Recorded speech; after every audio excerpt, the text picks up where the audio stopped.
Garincha Memba est l'un des 1200 jeunes supervisés à l'occasion du Challenge Pépito. Il fait surtout partie des 5 lauréats qui ont eu l'opportunité d'intégrer pendant une semaine au mois d'avril dernier le centre de formation du Stade Rennais. Je me suis senti un petit peu stressé, mais ça s'est bien passé.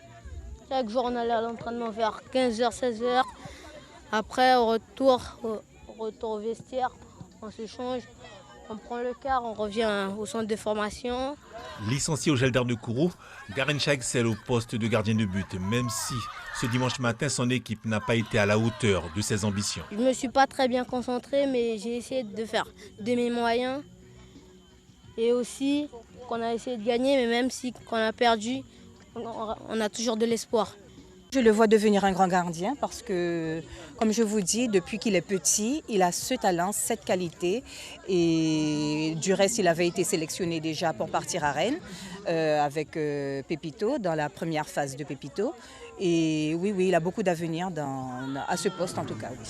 Et c'est le cas aussi pour Dairon Jacquet, 11 ans. Il a pris part au mois d'avril dernier à un stage de détection à Rennes.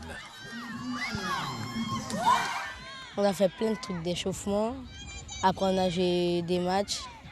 Et les joueurs là-bas, ils avaient une grosse intensité. Des expériences que ces jeunes ont pu vivre grâce à l'association Pépite d'Or, présidée par Jair Karam et parrainée par Ludovic Ball.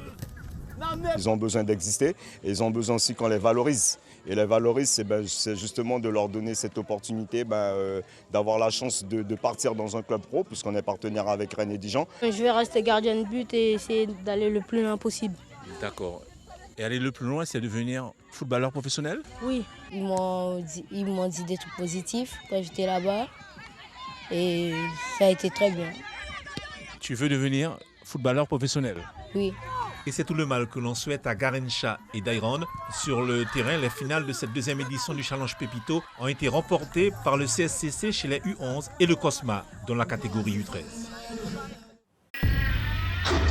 Suivez l'info sur Guyana Première, télé, radio et internet.